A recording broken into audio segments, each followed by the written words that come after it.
E aí, bom, sejam muito bem-vindos a mais um episódio do Bom Podcast, que a pauta de hoje vai ser incrível, principalmente se você é pai, mãe ou tem esse projeto. E a convidada de hoje é a psicóloga Patrícia Dolabella. Muito obrigado por finalmente vir. Eu precisava de você para falarmos sobre birras infantis. Obrigado pelo convite, é um prazer estar aqui. Demoramos um pouquinho por causa das agendas, mas estamos aqui firme e forte. Espero contribuir para você aí que é pai e mãe e tá nesse desafio como eu. Eu costumo falar sobre pele em risco. O que é isso? Eu só trago pessoas aqui que realmente são autoridades no assunto. E a primeira autoridade que a Patrícia ela vai nos falar é porque ela é mãe de 3 filhos. Isso já mostra que ela é capaz, não só na área profissional, mas tudo que ela falar aqui é verdade porque ela lida dentro de casa. Isso é incrível, assim, eu me sinto presenteada por ter 3 filhos e aí a gente brinca, tem um laboratório em casa. É meio verdade, mas não quer dizer que cada um desses desafios que eu compartilho com os pais não sejam também desafios para mim, no meu dia a dia. Então, não existe suprassumo. A gente entende da teoria, tá lutando para colocar em prática junto com cada pai, cada mãe que chega até a mim. Eu fui pesquisar sobre psicologia infantil, fui ler algumas coisas do Piaget, que é a referência de comportamento. Todas as coisas que eu li, eu falava, esse cara não pode ter sido pai. Esse cara provavelmente está falando sobre propriedade que ele não tem. Aí quando eu fui ver, ele de fato era pai. Porque é tão perfeito as construções que ele faz que eu falo, cara, não dá para fazer isso. Patrícia, te trouxe aqui para a gente falar sobre algo muito sério, que é o comportamento infantil. Os pais devem tratar as crianças como mini adulto? De forma alguma. Né? Criança é criança e vai ser sempre assim.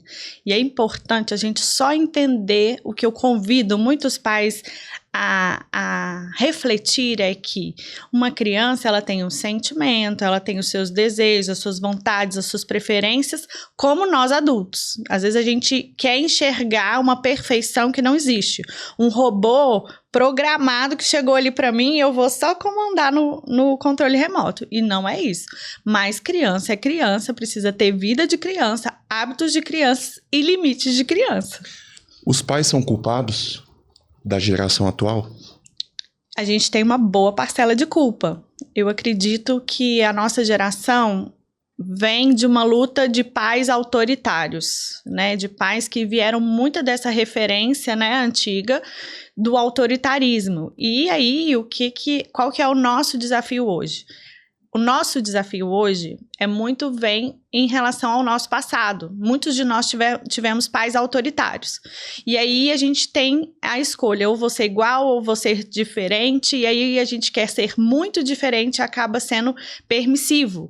E aí a gente se responsabiliza sim, porque o nosso papel não é, se a gente for parar para pensar, não é nem um nem outro, né? O modelo, ele tá no caminho do meio, no equilíbrio, em ser o líder e não um autoritário dentro da nossa casa, né? Então, a gente certamente erra no caminho, não quer dizer que a gente precisa permanecer errando, né? Então, à medida que a gente vai tomando consciência que não é por aí, a gente pode tentar um caminho novo. Quais são os maiores problemas que você tem percebido nas crianças atualmente, nos seus atendimentos? Bom, infelizmente a gente vê crianças ansiosas, crianças sem limites em casa, com pouca participação dos pais no dia a dia e sendo muito educados pelo YouTube, televisão, desenho, e aí isso vai gerando comportamentos e comorbidades terríveis, como ansiedade, depressão, hiperatividade e tudo mais, que não necessariamente é um TDAH em si, mas todo o movimento, o ambiente está proporcionando que aquela criança esteja hiperativa. A ausência dos pais faz com que as telas sejam o adulto dos filhos? Sim, muitas vezes as telas estão educando, né, o comportamento. Então, eu acho que é importante a gente, até para quem, né, como você falou, está querendo ainda esse paternidade e maternidade como um projeto, é impossível você ser mãe, pai e a sua vida permanecer da mesma forma. Se você permanecer da mesma forma, algo vai dar errado no caminho, né? Então, assim, a gente não pode terceirizar o papel que é nosso como pai e mãe para um tio, uma tia, a escola integral.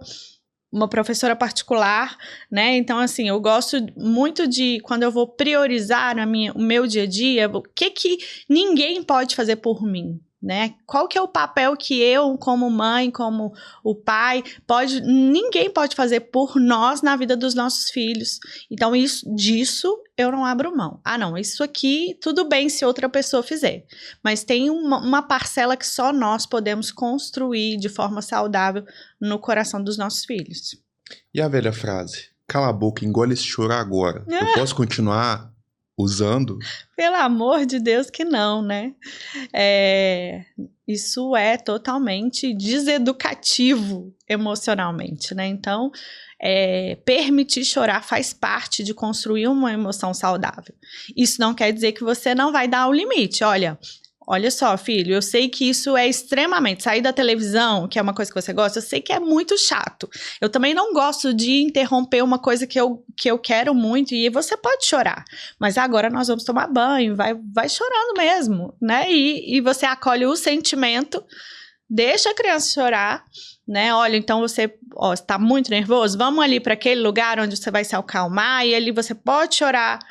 E deixa o sentimento fluir. Assim como a outra terrível é que homem não chora, né? Então aí é outra construção, assim, que é muito desalinhado do equilíbrio emocional que a gente pretende construir nas nossas crianças em pleno, né, 2024. Por que eu não posso criar os meus filhos, os nossos filhos, da forma como fomos criados? Podemos criar, né? Mas assim, nós estamos falando de pai e mãe, e aí acho que a gente tem que ser muito grato, sabe? Não é dizer assim, ai, vocês fizeram um trabalho ruim. Não, eu sou muito grato pelo trabalho que a minha mãe e que o meu pai fez, mas hoje eu tenho outras possibilidades, né? Eu tenho aí muito mais acesso à informação que os nossos pais não tinham. Não tinha internet, não tinha, né? Hoje eu falo, gente, meus filhos não sabem o que é uma Barça, né? Que era onde a gente fazia trabalho. A gente ia para a biblioteca pública. Imagina os nossos pais. Então, assim, eles não tinham referenciais teóricos, conhecimento à mão para construir de forma diferente. E aí eu acho que hoje vale a pena a gente se arriscar, não fazer igual e nem entrar no limbo de fazer totalmente oposto, que não é por aí. Bom, vamos pensar aqui, o que eu consigo fazer de melhor para educar os meus filhos hoje? Qual é a minha possibilidade? Dentro do seu limite, que vai ser diferente do meu, que vai ser diferente do outro, né? Então, eu acho que hoje em dia a gente tem muita possibilidade melhor para buscar, mas é claro que existem referências preciosas que os nossos pais deixaram para nós, né? Eu lembro, por exemplo, que eu falava muito com a minha mãe, assim, mãe, isso é muito general. E hoje, muitas vezes, quando eu olho para mim, tô eu lá, né? Com a minha batuta, sendo general com os meus filhos, colocando limite. Então, é da forma que ela fazia? Não, porque eu já tenho mais repertório para isso, mas eu continuo sendo uma mãe que coloca limites, como ela colocava. Então, a ideia é aprimorar, sabe? Pegar o tesouro que você ganhou, que você recebeu de bom, e aprimorar para você entregar algo melhor. Como impor limites ou ensinar limites sem dar uma chinelada? Ou eu posso dar uma chinelada? Isso é algo assim, polêmico. Podem até nos cancelar, mas isso é uma construção de cada um. Sabe, eu vivenciei isso na minha jornada e eu desafio os pais que quando a gente aplica um processo de comunicação de limites de uma forma correta e adequada, sem ruídos na comunicação, dificilmente vamos chegar à necessidade de uma palmada, sabe? Então, assim, se você vai dar palmada ou não, vai ser uma escolha de cada um, de achar que isso vai funcionar ou não. Mas existe todo um processo antes da palmada, que é sua responsabilidade, pai e mãe, comunicar de forma adequada para o seu filho. Porque o que acontece? A gente educa muitas vezes pelo humor. Hoje eu tô de saco cheio, hoje eu não quero ver meu filho, então pode televisão, porque ele vai pra televisão e me deixa em paz. Ah, não, hoje eu tô de boa na lagoa, hoje eu vou pôr a regra aqui em casa. E aí você fala, não, hoje não pode televisão, entende? A gente vai oscilando. E essa oscilação constrói também limites oscilantes. O seu filho nunca sabe quando ele pode, quando ele não pode. E aí você vai se irritar e vai chegar a consequências graves. Agora, se você tem as regras claras, olha, esse é o dia disso, esse é o dia daquilo. Aqui pode pular no sofá, aqui na minha casa não pode pular no sofá. Aqui pode comer biscoito durante a semana, aqui não pode comer. Se você tem toda essa regra muito bem construída com o seu filho e você vai aplicar as consequências para ele quando ele cumprir ou não cumprir aquele comportamento, eu posso te garantir como 2 mais 2 é 4. Essa questão da chinelada, ela não vai fazer parte do seu dia a dia, porque não vai ser necessário, a comunicação tá redonda. Vai dar trabalho? Vai dar trabalho. Mas vai ser mais agradável, porque tá todo mundo entendendo a comunicação dentro de casa, falando a mesma língua, e vai ser possível. O que é pirraça? O que é birra? E qual que é a diferença do a criança tá no chão de um supermercado, chorando, esperneando, fazendo você passar vergonha só porque você não quis ou comprar o chocolate ou porque realmente não era o dia, para o fato dela apenas precisar chamar sua atenção? Então, a birra, ela não dá pra gente engessar a birra num potinho, não. A birra é por causa disso, né? Então, assim, existem fases do desenvolvimento onde essa birra pode acontecer com mais frequência e, né, que a gente fala aí o Terrible Two, às vezes por volta dos 5 anos, alguns marcos de desenvolvimento onde essa birra ela acontece com mais frequência, mas tudo tem a ver também a durabilidade de como você vai lidar com ela, né? Então, assim, se o seu filho está acostumado a fazer uma pirraça e conseguir o que quer, facilmente ele vai ser esse filho que vai dar esse piti do supermercado. Não estou dizendo que não vai acontecer. Gente, pode acreditar. Vai acontecer com você.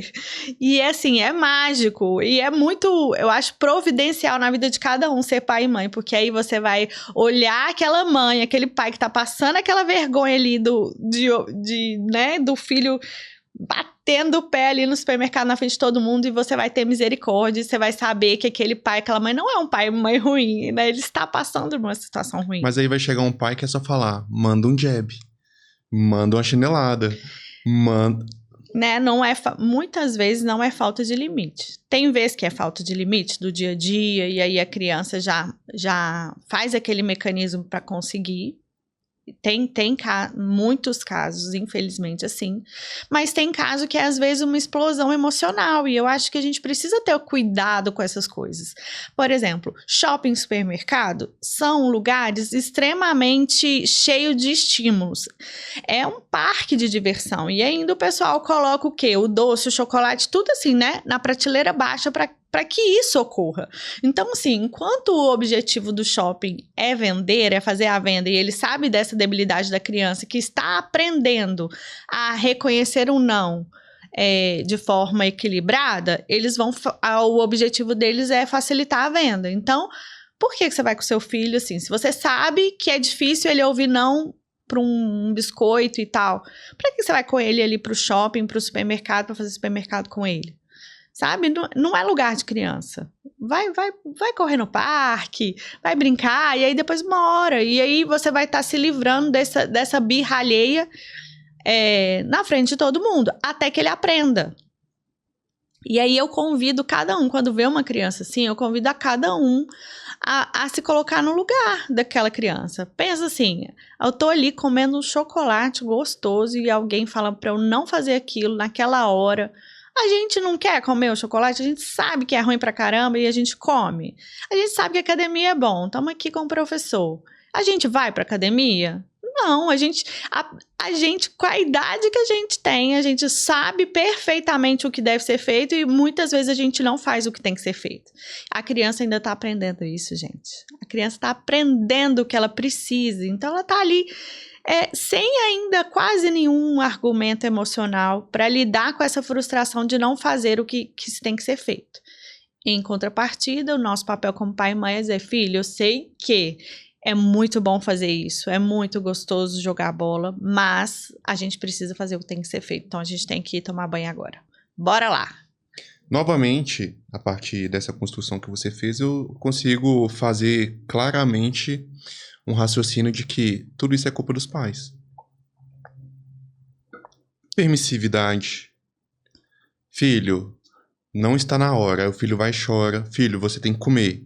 E dá uma tela pro menino comer. Não consegue ter essa paciência de não é a hora de você mexer no telefone e você vai comer sem celular. Você vai comer sem tela. Você tá na hora de dormir. É falta de paciência, é porque os pais estão cansados de ter trabalhado por tanto tempo fora de casa e acaba cedendo? Muitas vezes sim. Tanto que assim, no consultório, maioria dos casos a gente trabalha a criança e os pais. Porque a criança, ela não pode fazer, ela não tem um celular para pegar e ligar, né? É alguém que tá ligando para ela. Nem vai no supermercado com o seu próprio cartão de crédito infantil e compra o biscoito recheado. Exatamente. Então, assim, alguém tá facilitando esse processo. Então, o ideal é a gente tratar todo o processo que está em andamento. Mas é muito isso. Às vezes, eu trato o meu trabalho com uma seriedade, que eu tenho que ser pontual, que eu tenho que fazer hora extra, senão vou ser mandada embora, que eu tenho. E aí, quando eu chego na minha casa, eu trato o que deveria ser o projeto mais importante da minha vida como segundo plano. Eu tô muito cansado, então deixa eu comer com tela. Que aí não é só o psicólogo aqui que vai estar condenando comer com tela. Se eu perguntar para nutricionista, para fonoaudiólogo, por causa da mastigação que influi nos dentes. Existe uma gama de prejuízos, não são só psicológicos, né? Eu tô cansado, então eu vou deixar isso. Então, assim, a gente inverte as prioridades. Lembra que eu falei, assim, o que eu tenho que fazer que ninguém pode fazer por mim? Né?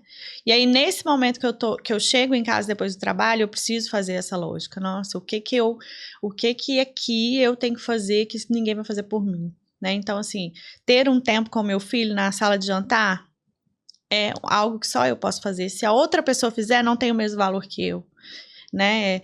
Ensiná-lo a obedecer, ensiná-lo a ir tomar banho, ensiná-lo a estudar para a prova com responsabilidade, a ter tarefas em casa, ser parte ali daquela família, são coisas que só eu posso fazer por ele, né? Então, assim, a gente precisa de inverter essa balança, né? E tratar, tem até um vídeo no YouTube, no meu canal, que eu fiz sobre esse projeto, né? A família é o nosso maior projeto e a gente não pode negociar isso, porque o prejuízo vem. O prejuízo vem. E aí eu vejo pais que às vezes falam assim, eu tava muito cansada, e eu fui deixando ele dormir na minha cama. E aí vai arrastando, o menino tem 7, 8, 9 anos e dorme na cama dos pais. E aí aquele cansaço, porque não queria levar o menino, não queria ensinar, vira outro cansaço muito pior, que é o menino que não dorme sozinho, que dorme te chutando a noite inteira. E aí tem prejuízo no casamento, porque como que você vai ter tempo para o casamento se seu filho tá ali no meio do negócio, sabe? Aí o prejuízo vai indo assim, se multiplicando por às vezes um cansaço de educar, de falar assim, não, meu filho, você vai deitar na sua cama, eu vou ficar aqui no quarto, a gente vai fazer uma oração, vai ler um livro, você vai adormecer. E aí, qualquer coisa, eu tô ali no quarto, aí você tem que fazer isso um tanto de vezes, aí ele vai chorar, ele vai nanana, e você vai permanecer firme, mas aquilo ali vai te trazer um fruto que vai ser muito melhor, né? Igual eu tava comentando até com uma família essa semana. Olha, hoje eu tenho um de 5, um de 7 e uma de 10 agora. Chegou 8 horas, cada um na sua cama, lemos, oração, acabou. E ali eu posso viver uma vida a dois, né, ver uma série que eu quiser, fazer uma leitura, eu posso ter vida, né, é possível ser vida depois de ser pai e mãe, né, então eu preciso cuidar das outras coisas também, mas se eu perco os limites, fica tudo perdido, fica tudo comprometido na esfera familiar. O castigo faz parte de uma educação para limites? Castigo em si, tá super polêmica, né, sobre educação positiva, se é castigo, se é cantinho do pensamento, o pessoal começa a fazer um tanto de crítica em relação ao nome, e aí eu posso falar assim, o nome não importa. Filemon, se você chegar atrasado no seu trabalho, o que acontece? Vai cortar meu ponto, vou tomar um xingo, vou tomar... O seu cliente pode falar, não quero, não vou pagar essa aula que você chegou atrasado. Não vai ter uma consequência? Sim. A criança também é a mesma coisa. Fez um comportamento inadequado, que já foi dito para ele, olha, isso aqui não é permitido fazer aqui em casa. Estamos combinados? Combinados. Ok. Fulaninho, lembra que a gente combinou? Lembro. Ah, é, mãe, porque às vezes, né? Não. Ah, é. Fulaninho, se você não fizer igual a gente combinou, tem uma consequência. Lembra aquela consequência? Então, se você enrolou, você vai perder o tempo do desenho. Mãe, e aí? Agora é o meu desenho? Não, agora não tem o desenho. Você não enrolou? Nosso combinado não era fazer aquilo que combinou sem enrolar? Então, hoje, você gastou o tempo enrolando, não tem desenho. Simples. O que é educação positiva? Fulano, você prefere tomar banho ou tomar um soco na cara agora? Fulano, você quer fazer seu para casa ou você quer que eu te dou uma chinelada? Não, o pessoal tá fazendo altos memes, né, com essa questão, assim. É a condução, né? Você vai dar à criança a possibilidade de escolha, porque isso também faz parte de educar, né? Assim, se você só direciona, sempre você direciona, você tá criando ali um adulto que manda quem pode e obedece que tem juízo. Certo? É isso. Mais ou menos, ele precisa obedecer. Mas ele pode ter uma possibilidade de escolha dentro daquilo que ele consegue, que ele é capaz. Por isso que eu falo, uma criança, ela tem o conhecimento do valor nutricional de um biscoito recheado? Não. Não. O malefício que ela tá tendo pro corpo dela comendo aquilo? Não. Mas nós adultos sabemos. Então, o meu biscoito favorito não é esse, mas eu preciso comer. Você pode dar duas possibilidades para você não ficar assim. Não é todo mundo que precisa. Aquele de arroz horrível. Não é todo mundo que precisa gostar. Então, dentro da possibilidade que faz bem, que tá dentro da minha cultura familiar, eu posso te dar duas opções de escolha. Olha, eu já vi lá, eu quero que você use, porque nós vamos para uma ocasião assim, né? Que vou pro sítio. Então, eu sei que precisam ser eu, adulto, sei que precisam ser roupas mais gastas, que se sujar, se manchar, não tem problema. Então, eu posso dar a ele duas possibilidades ali dentro, porque, por exemplo, se for meu filho pequeno, ele vai querer a blusa do Cruzeiro. Ele vai escolher a blusa do Cruzeiro, com certeza. Mas aí eu sei qual é a blusa do Cruzeiro que eu quero que ele use mais arrumadinha e é que a blusa do Cruzeiro lascada. Então, eu pego duas lascadinhas ali. E ele, se eu escolher a blusa do Cruzeiro, uma outra blusa, ele vai escolher a blusa do Cruzeiro, mas tá tudo certo. Eu dei essa possibilidade para ele escolher e estou ensinando a ele que ele pode escolher. Porque tem crianças também que, ao contrário disso, que não sabem escolher. E é muito triste também você ver esse outro oposto. A criança é tão... o pai e a mãe tão autoritário que ela não sabe fazer uma escolha, que ela não sabe qual a cor que ela gosta, qual o sabor que ela prefere, né? Então, assim, o oposto também existe. Às vezes a gente vai pelo esse lado bagunceiro, né? De que pôr limite, mas também existe aquelas crianças que são sufocadas e que não têm essa habilidade de se colocar na situação, né? E não é isso que a gente quer. A gente está criando adultos, certo? O que eu acho muito lindo, assim, é que se você vê uma criação de um animal, ele rapidinho ali saiu da barriga, já tá andando, já tá comendo e foi. Nós não. A nossa responsabilidade é construir um ser humano, né? Então, a gente também quer construir um ser humano que fala não, né? Tem ser humaninhos que tem muita facilidade de dizer não. Eu lá em casa eu tenho todos esses modelos todos aí. A outra engole o choro e não fala que não quer e fica reprimida. É bom ser assim? Não. Então, com cada criança, a gente vai tendo que ensinar algo diferente. Tem um que você põe o freio, o outro que você tem que mandar ir para frente. Então, ser pai e mãe também é lidar com essas diferenças. Como que funciona essa questão de, no caso de quem tem mais de 1, 2 filhos, ou mais mesmo, sobre comportamento individualizado? Cada um reage de alguma forma, tem uma personalidade mais forte, outra mais fraca, mais sensível, mais enérgico. É um parque de diversão. Fala assim, ó, vem que a piscina tá quentinha, gente.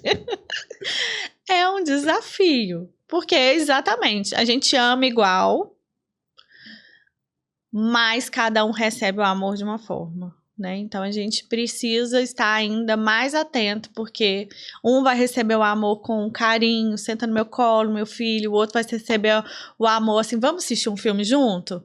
O outro vai sentir o amor, vamos conversar, vamos bater um papo e tal. Então, assim, saber também lidar com essas diferenças para que não chegue naquele futuro, mamãe gosta mais de fulano, papai gosta mais de ciclano. Não é isso que a gente quer construir. Mas para que isso seja possível, a gente não pode falar uma linguagem de amor única, porque senão isso vai acontecer. Um vai se sentir mais amado, o outro menos amado. Mas o desafio é a gente chegar na linguagem de cada um.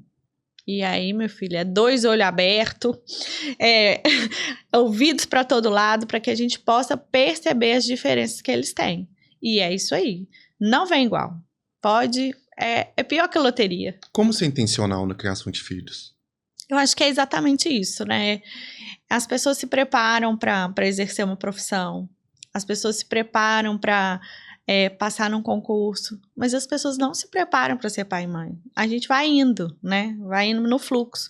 E algumas coisas, se a gente a maioria delas, se a gente se prepara, a gente vai melhor, né? Então, acho que vale isso, né? Vamos estudar, vamos entender um mínimo de um comportamento infantil, do comportamento humano, das possibilidades dos autores que falam sobre aprendizagem, né? E para que eu consiga ser intencional. Não, aquele filho ali, ele gosta de bater um papo. O meu pequenininho, quando era menor ainda, falava, mãe, vamos dar um papo? Né? Então, assim, e ele não para de falar 1 minuto. Então, certamente, se eu sentar com ele para conversar, para ouvi-lo e tudo, eu estou sendo intencional com ele, né? E aí, cada um na sua frequência, na sua forma de ser, a gente vai descobrindo e vai fazendo as coisas intencionais para que aquilo chegue. Por exemplo, lá em casa, aniversário, sempre tem café na cama. Né? Então, o que? A gente tá mandando uma mensagem de como que é a pessoa especial aquele dia, não só aquele dia, né? Pai e mãe, o pai sempre vai servir a mãe primeiro. Isso é intencional, porque ali precisa ficar muito claro que aquela mulher é a mais importante do lar, que aquele homem é o mais importante do lar, porque essa relação fortalece o lar. Às vezes a gente faz o quê? Foca só na criança, dá toda a energia, não sobra um caco pro casal. E achando que a gente está fazendo o nosso melhor. Mas quando a gente fortalece essa relação, a gente está mostrando que o que importa é aonde começou tudo aquilo. E que aquilo ali, o alicerce está seguro, está saudável, que eles podem crescer sendo crianças, né? Como a gente começou, crianças seguras, tá tudo bem, né? Outra coisa intencional é quando o pai mostrar como se trata uma mulher. A gente aprende isso dentro de casa. A mãe mostrar como se trata, né, o marido, a gente aprende dentro de casa. O Felipe, por exemplo, meu marido, sempre faz coisas com a Isadora, que é a nossa menina, para colocar o nível, ele fala assim, o nível aqui em casa é em cima, né? Então ele foi o primeiro a levar flores para ela na escola, ele é o primeiro a fazer surpresa, a elogiar, né? A dar palavras de afirmação, porque ela já tá aprendendo dentro de casa. Não é qualquer abobrinha que ela vai escutar por aí que vai definir quem ela é. Ela está sendo definida quem ela é dentro da nossa casa. Patrícia, tem muitos pais que estão nos vendo agora e falar, mas ela não sabe como é que é aqui em casa. Ela não sabe como é o meu filho. Quantas vezes você já escutou isso? Muitas. Outro dia eu escutei assim, mas será? Você já viu algum caso assim, igual o nosso, que teve jeito? E o que eu posso dizer para você? Tem jeito. Se você quiser, como pai, como mãe quiser, a gente consegue. Né? Eu ensino isso para os meus filhos. Olha, não tem nada que a gente não consegue nessa vida. Né? Então, se o primeiro passo é esse reconhecimento. Se você já reconheceu assim, opa, tá zoado, precisa melhorar, já é o primeiro passo. E busque ajuda. Né? Busque ajuda, não precisa ser sozinho. Né? E faça essa reorientação e só vai mudar se a gente quiser. Então, lembrando que não é criança não é o problema da relação. É a relação como um todo. Então, se está todo mundo querendo mudar, é super possível. que você tem percebido nos seus atendimentos atualmente? Quais são os casos que você fala, nossa, isso aqui é culpa dos pais, isso aqui é falta de limites, isso aqui é porque não realmente ninguém o educou, Então, não vamos pôr essa culpa nos pais, não. Coitado dos pais. já são culpados Eles já são demais? culpados. Na verdade, a gente vê, olha, tá tendo uma carência de olhar para si, né? Olhar para o sistema da família como prioridade.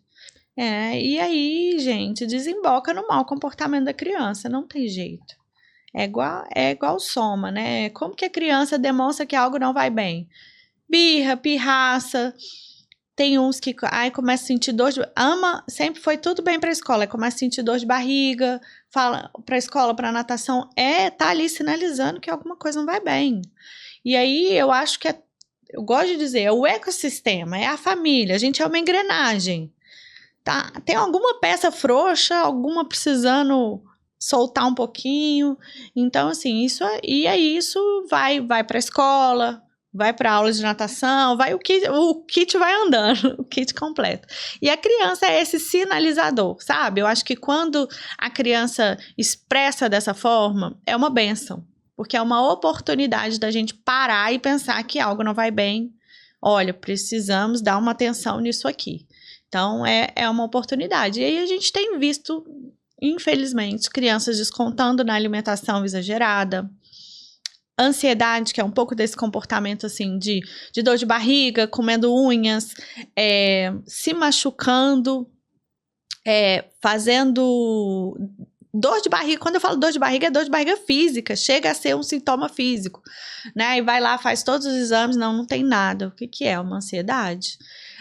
Medo, né? Desde a pandemia, eu tenho visto, assim, casos de medo de perder os pais mesmo, né? Porque as crianças foram expostas de uma maneira, né, abrupta a uma questão de morte muito difundida, e aí tem crianças que têm desenvolvido ansiedade e medo por conta de perder, às vezes fica com medo se a mãe vai trabalhar, sabe? E será que a minha mãe vai voltar? Será que não vai voltar? Às vezes está com mau comportamento na escola por conta de falta de presença de pai e mãe dentro de casa. Então, assim, é um X-tudo. Temos, assim, de todos os tipos de comorbidades indo para dentro do consultório. Como não gerar trauma? Impossível, né? Porque a gente tá todo mundo aprendendo no mesmo barco, né? E porque não existe, né? Enquanto eles estão se tornando ser humano, nós estamos nos tornando pais. Que também é na caminhada que a gente se torna pai e mãe, né? Não é, apesar de eu falo, se prepara, é bom, vai te ajudar? Sim, mas é na caminhada que a gente se torna, né? Então, assim, e isso não é ainda uniforme. Eu me torno pai do fulano, pai do ciclano, pai do outro ciclano, porque eu preciso também me mover em relação. Então, eu acho que um bom caminho para isso me perdoa, né? Olha, eu exagerei. E às vezes, como pai e mãe, a gente tem muita dificuldade de fazer isso, né? Olha, me perdoa porque eu gritei com você. Você estava errado. Você estava descumprindo um combinado nosso, mas eu exagerei, eu gritei, eu esbravejei, ou bati de um jeito que eu não deveria. Pisei na bola, você me perdoa? Vamos conversar de novo? Eu também erro. Então, assim, são maneiras de consertar esses dia a dia, né? Que a gente vai cometendo, porque a gente vai cometer mesmo, não tem jeito. E estratégia para os pais não desistirem, não ficarem impacientes?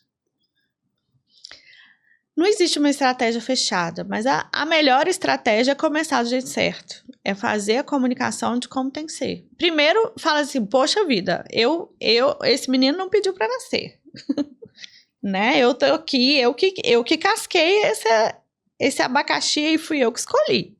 Então, eu preciso pegar o boi pelo chifre, e por mais que eu tô cansada de outras coisas, estressada e tudo, eu preciso de buscar uma sanidade aqui para conduzir esse processo, porque eu sou a adulta da relação, né? Eu sou quem tem mais experiência aqui. E aí, se necessário, busco uma ajuda. né? Tá ansioso, tá depressivo, tá irritadíssimo, busca um psicólogo também, busca um médico. E aí, bom, eu tô aqui inteiro para isso aqui, vou fazer isso aqui dar certo. Então, vamos fazer da forma correta? Vamos estabelecer uma comunicação clara? Não vamos mudar de acordo com o humor, não, porque a criança, ela não tem repertório para lidar com essa variação. Então tá, então eu vou estabelecer, o que eu gosto de fazer? Estabeleça uma rotina saudável para sua criança. Segundo ponto, estabeleça a regra da família. Qual que é as regras lá na sua casa, Filemon, né? Igual você falou, já me falou uma vez, olha, o cachorro não entra do quintal para dentro de casa. Essa é uma regra da sua casa. Então, gente, quais são as regras dessa família? O que pode, o que não pode? Quais são as consequências disso? Tá claro, todo mundo sabe o que é para fazer. Isso vai fazer com que você não estoure. E quando eu começar qual que é a hora de começar a dar liberdade para as crianças começarem a fazer suas próprias escolhas? A liberdade vem com a maturidade, tá? Então, assim, hoje, o meu de 5 anos, ele tem maturidade para escolher o quê? A cor do lápis de cor que ele vai pintar o desenho, possivelmente. Ele tem liberdade para escolher se ele vai arrumar o quarto dele antes ou depois do banho. Se ele vai com a camisa do Cruzeiro azul ou a camisa do Cruzeiro que eu escolhi de outra cor. Então, assim, aquela idade me permite essa liberdade. Subiu o nível, subiu também a responsabilidade e subiu a liberdade, né? Então, a gente vai dosando e conhecendo. Não quer dizer idade também, porque às vezes a gente encontra crianças da mesma idade que têm responsabilidades diferentes. Muito possivelmente, né? Então, por exemplo, a Isa, minha filha mais velha, desde bebê, eu podia, por exemplo, estar num ambiente que tivesse uma piscina, ela sendo bebê, e eu falar para ela assim, olha, não pode, porque você se machuca se você entrar na piscina. E eu podia, gente, tranquilamente ir para onde eu quisesse, que eu tinha certeza que mesmo ela tendo 2 anos, ela não iria pular na piscina. Em contrapartida, o meu filho do meio adora perigo, adora aventura, e eu falar para ele que ele não poderia pular na piscina, que ele ia se machucar, não fazia diferença alguma, porque ele gosta de desafiar o limite. Então, para aquela criança, os 2 anos não era suficiente para a mesma regra, concorda? Então, eu preciso conhecer meu filho, saber do que ele é capaz, e até onde ele consegue ter a maturidade de ter uma obediência segura, que vai deixar ele seguro. Ainda assim, é um nível de perfeição que eu não consigo aceitar que os pais não vão falhar. Primeiro, ninguém é perfeito. Em algum momento, o peso vai cair em si. Nossa, eu não deveria ter falado dessa forma. Nossa, eu não deveria ter colocado peso demais nessas palavras. Tem coisas que é importante os pais deixarem os filhos ouvirem intencional? Por exemplo, vou dar o caso do Vitor, que é o seu filho do meio. Vocês intencionalmente estão falando alto para que ele possa escutar. Olha, Patrícia, você viu como que o Vitor está crescendo? Como que ele está se tornando mais responsável? Como ele está chorando menos a partir daquela situação? Olha, Patrícia, como que a Isadora, ela tem se dedicado a melhorar suas notas. É importante os pais intencionalmente lançarem palavras para que seus filhos escutem? Sim. E não precisa lançar só, sabe? Eu acho que a comunicação também, assim, ela não precisa ter esse tabu, assim. Nossa, filho, cara, você tá arrasando. Posso falar direto também? Posso falar assim, né, para ele deixar. Acho que palavras positivas, elas sempre são cabíveis, sabe? Então, e estimular sempre. Poxa, cara, hoje você arrasou na obediência, gostei de ver, assim que é isso aí que eu espero de você. E, né, da mesma forma eu falo assim, filho do céu, esse comportamento combina com você? Não, o que tá acontecendo? Vamos conversar aqui, porque, cara, você é um príncipe, você é super educado, o que tá acontecendo? Né? E chamar para conversa mesmo. Agora, que a gente vai falhar, a gente mais falha do que acerta, na realidade, né? A vida é real. E é isso aí. E aí eu acho que o perdão cola bem em todas as situações, né? A gente não pode deixar amontoar uma situação em cima da outra. Sou autoridade nisso aqui, sou eu que... Eu mando calar a boca. Sou eu que mando, cala a boca, e eu não tenho que pedir perdão. Não é assim, gente. Pode até ser, mas não recomendo. Não, pisei na bola mesmo. E é isso aí. Nossa, hoje eu tô... E até explicar para que eles façam parte. E não existe pai e mãe super-herói. Para com isso, né? Assim, olha, ó, tô muito aperreada aqui com o meu trabalho. O final do mês é uma hora difícil para mim, que eu fecho muito relatório. Vocês me perdoam aí que eu tô meio sem paciência. Releva aí, me ajuda. Quando eu estiver falando assim, vocês me dão um toque, porque às vezes eu não tô percebendo que eu tô falando mais alto, sabe? Não tem pai e mãe super-herói. E reconhecer, quando a gente reconhece a nossa fraqueza, a gente tá ensinando o quê? É permissível errar, gente, tá tudo certo. Então, a gente tá ensinando com o nosso exemplo como que ele pode também chegar, pai, mãe, olha, eu pisei na bola, fiz isso aqui, olha a minha nota, puxa vida, sabe? E não criar aquele ambiente onde as pessoas têm vergonha de pedir desculpa. Quando que é a hora de iniciar tarefas domésticas para os seus filhos? A nível de criar responsabilidade, rotina, desenvolvimento? Desde sempre. Bebezinho brincando, já tá naquela época de espalhar tudo. Gente, vamos catar aqui, filhinho. Aí faz a musiquinha, cata. Eu sou dessas, assim, vou inventando música e vamos catando. Mas assim, a partir de 2 aninhos, tá andando, você pode, olha, filho, colocar ali a sua roupa no cesto. E aí você vai ensinando e colocando responsabilidade à medida que eles vão crescendo. Então, 3 anos, a comunicação já totalmente estabelecida, comunicação oral, né? E aí, cada um já tem ali o seu pacotinho de atividades. Tem um bichinho, tem um pet. Ai, é assim, né? Meu filho queria porque queria. Aí o pai e a mãe é quem limpa, quem faz tudo. Ué, como é? Tu tá meio desajustado. Será que a sua criança não consegue colocar uma água? Colocar uma ração? Coisa simples. Às vezes ele não vai catar ainda o cocô do animal, que é mais nojento e tudo, higiene e tal, mas pôr a comida e uma água, por que não?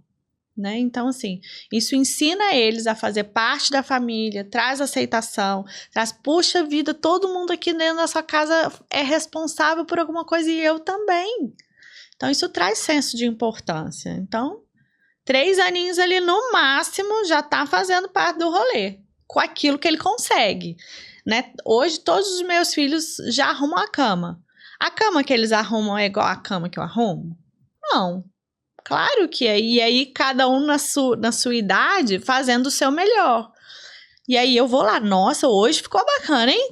Nossa, e aí eles decoram os bichinhos e tudo, e você vai valorizando, deixando o seu perfeccionismo, porque às vezes a gente, como pai e mãe, também quer tudo brilhante do nosso jeito, não é por aí.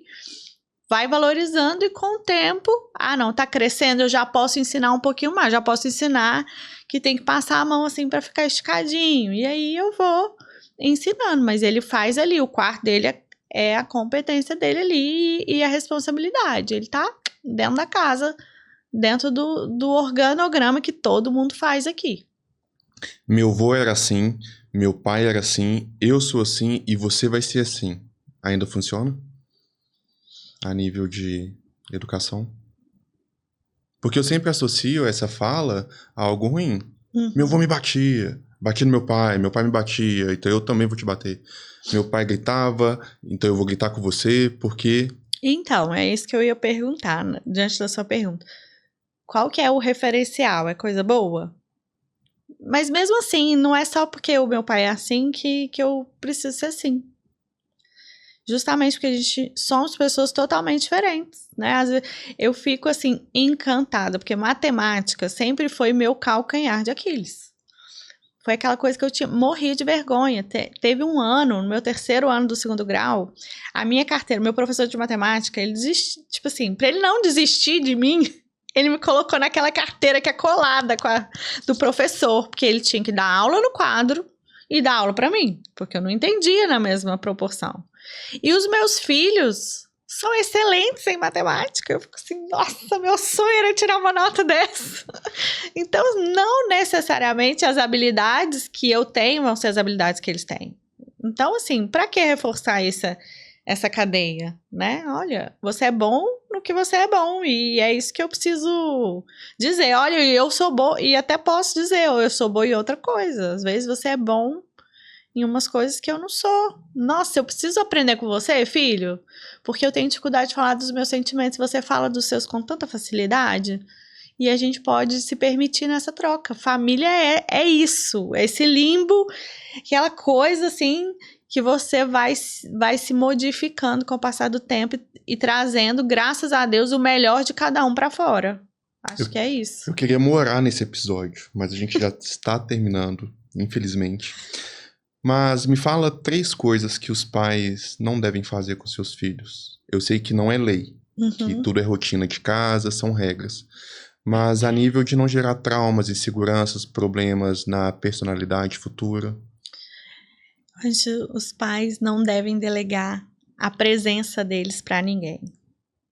Acho que esse é o mais precioso que a gente pode dar aos nossos filhos, é a nossa presença. E a nossa presença presente, sem o celular na mão, sem aquela, fala filho, fala, pode falar que eu tô te ouvindo, tá? Tô aqui numa reunião, mas pode falar. Ô menino, sabe aquela coisa? Não, eu tô falando de presença, de corpo presente, estar presente, né? Acho que isso é o melhor que a gente pode fazer por eles. Eu acho que a gente... eu resumiria tudo nisso. Deixa o não fazer, porque vai acontecer. Eu poderia falar assim, não grite, mas um dia você vai gritar, e aí você pede perdão e tá tudo certo. Tá tudo certo assim, né? Tem conserto, gente. Nós somos essa massa que tem sempre conserto. Mas nunca permita que a sua presença seja substituída por qualquer outra coisa que seja. Acho que é isso. Eu sei que eu não poderia não usar esse episódio como entrar num pouco da sua vida pessoal. Você tem 3 filhos. Eles são diagnosticados com o quê? TDAH. 2 deles com TDAH. E aí, olha, depois podemos marcar um papo sobre isso, que é outro desafio, né? Tanto para quem conduz o TDAH, quem convive com o TDAH, é um negócio complicado, né? Uma mãe com filhos com TDAH, e tanto para eles também, porque o cérebro deles funciona de uma forma diferente. Então, você entendeu agora o porquê que teria que ser você vir nesse episódio?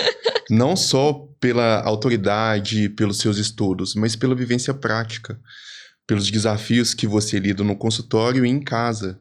E, gente, o Instagram dela é aberto, pode seguir nas redes sociais, e você vai ver a rotina que ela tem com os filhos dela. Como que eles fazem para casa, como que eles fazem tarefa doméstica, como que é o passeio da turma. Eles têm um carro que precisa caber os pais, 3 filhos e uma cachorra desse tamanho. Então imagina a família busca-pé que isso é. Mas é muito legal porque eu me vejo numa situação que eu falo, cara, a Patrícia... Eu não conseguiria ter essa calma toda. Eu não conseguiria um puxando o cabelo do outro e precisar fazer eu para casa e precisar cada um na sua personalidade, aumentar o nível. Eu aprendo muito com você. Obrigada. Muito obrigado por vir. Eu tenho certeza que foi um episódio enriquecedor, principalmente para os pais na criação dos seus filhos. E, pais, vai na manha. Seus filhos não nasceram prontos, principalmente no aspecto cognitivo, e eles não são mini adultos. Deixem eles ser crianças, tá bom? Onde você atende? Como que nós podemos te achar? Então, vai lá no Instagram, curte, compartilha. Lá tem também o link do WhatsApp que a gente pode marcar. Atendo online. Muitos pais, né, na correria faz sentido para nós. E lá no bairro Estoril, também próximo ao Buritis, consultório com as crianças. Então é isso. Beijo, fique com Deus e até a próxima.